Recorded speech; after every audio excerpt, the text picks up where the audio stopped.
God of gods, Shazam is a fraud, and I can prove it. People are always talking about some God of gods Shazam is the strongest form of Shazam. Meanwhile, he has a shit lineup and has done more with his regular lineup of gods than this one. Not to mention that immediately after that one shot, the form doesn't even appear again. But I digress. Let's get into the new gods that form Shazam. Now, lest you forget, I want to remind everyone that this happened in the new 52 because it will become important later.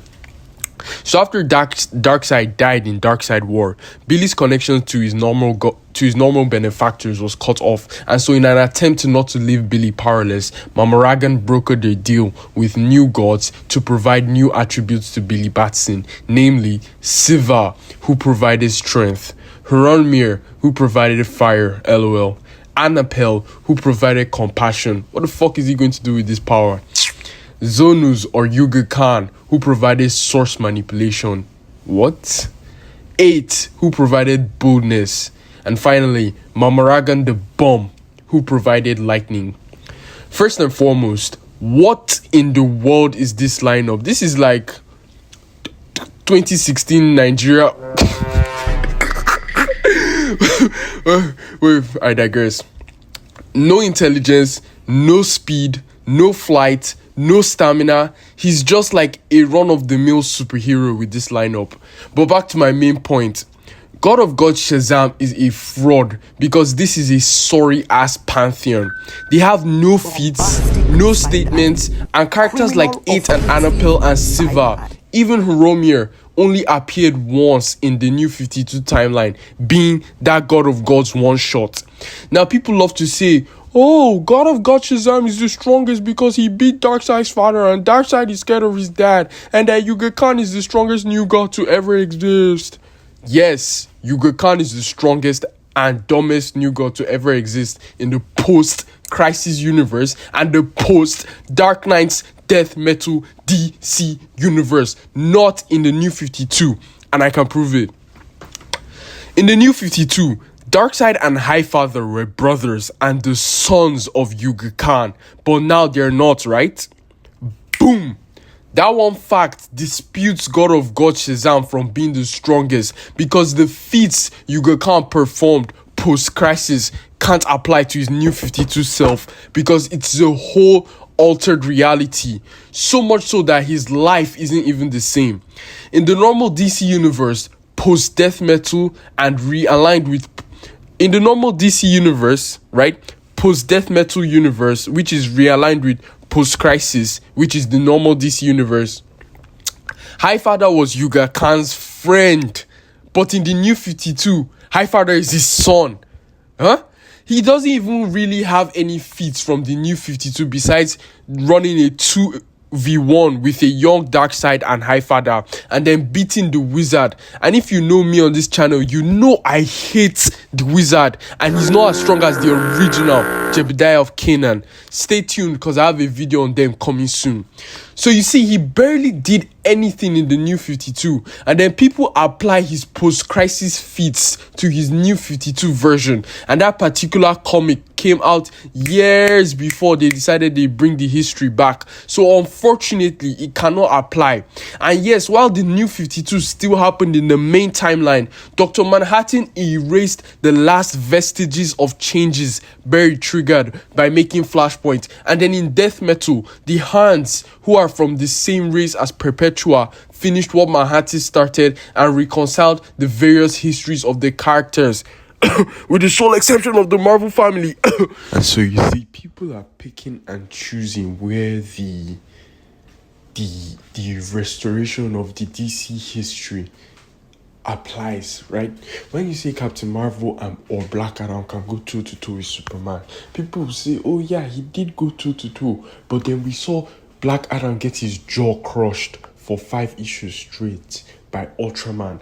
But then those same people still say, oh yeah, Darkseid and Highfather are no longer brothers because that was the new 52. And Black Adam getting his jaw crushed by Ultraman was also the new 52. So if Darkseid and Highfather's things do not matter anymore, why should Ultraman's feat against Black Adam matter? it shouldn't even, okay, let's say Ultraman can even crush his jaw on a normal day. He shouldn't even take him that long to heal. His jaw was crushed for 5 fucking issues. 5 issues. Do you know how crazy that is? It's just plain favoritism that they're playing for specific characters. Most characters had their histories restored, then they kept like the best aspects of the New 52. For example, Batman's whole history is back, but they still kept the Court of Owls from the New 52. But for Captain Marvel, they're literally keeping the worst parts of his mythos. The Vasquez family is not necessary. The 3 extras, they are not necessary. They don't add to the story. They don't do anything. There is no point. There is no reason to have these guys in our universe. My God. But I digress. Now, moving on to Silva. Unfortunately, it's the same thing with him. No feats, no appearances, no mentions in the New 52. But in Post-Crisis, he had Darkseid and Highfather sacrificing themselves to stop him, and Superman and Orion couldn't dent him, and he was going to destroy the universe. Basically, one of the strongest characters you've never heard of. But the New 52 is a whole other reality, so unfortunately, all those feats don't count. Now for the other bombs.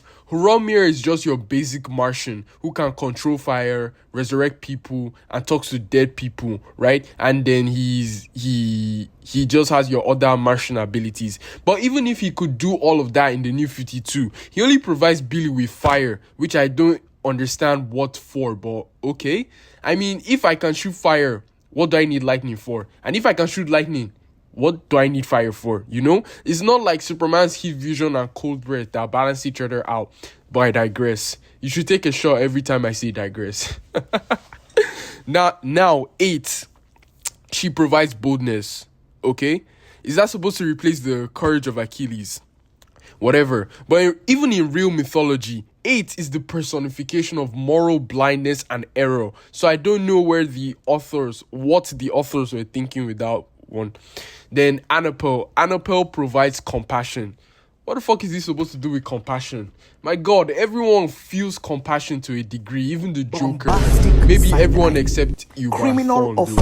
But you don't need a whole god to give you compassion. What the fuck? They really took the wisdom of Solomon for this. Like, this is genuinely laughable. And in real-world Siberian mythology, Anapel is a spirit or deity of reincarnation and fresh beginnings. So where did compassion even come from? And finally, the bomb, Shazam, Mamaragan, who provides lightning.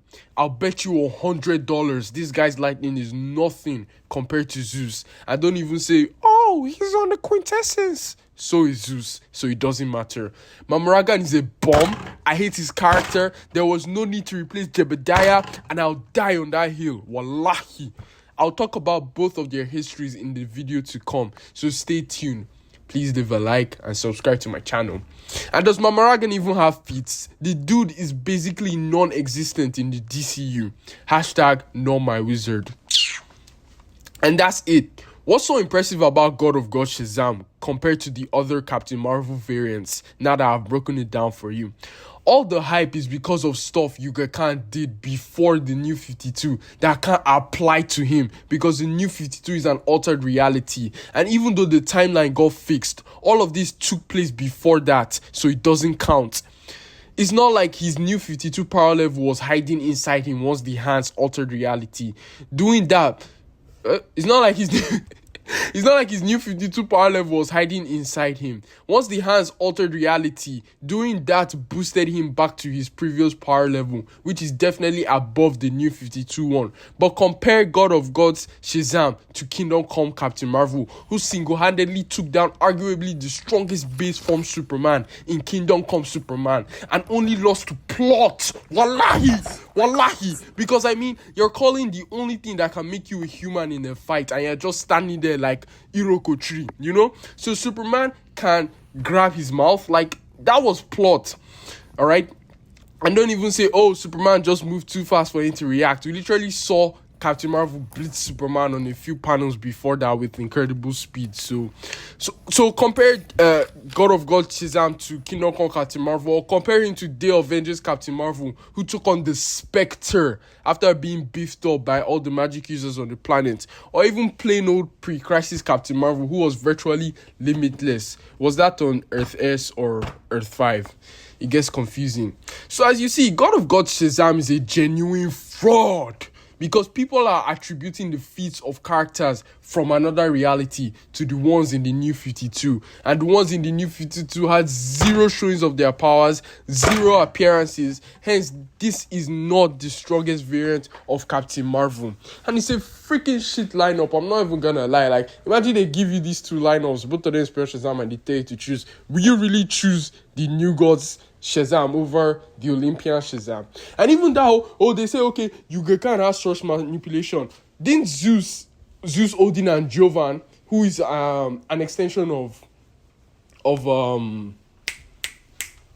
Zeus himself, didn't they do something to the source? They affected the source as well. They manipulated it as well because they were afraid of it. So I don't get. Source manipulation is still inside the power of Zeus. That's what I'm saying. The power of Zeus is vague. You can use it to do virtually anything, because Zeus is a Sky Father. He's close to High Father and Dark Side in terms of power. So you're free to do anything. I don't get it. Man, I fucking hate how because they feel like Captain Marvel doesn't have fans, they feel like they can just be doing rubbish, like utter nonsense with him. It's frustrating. Wallahi.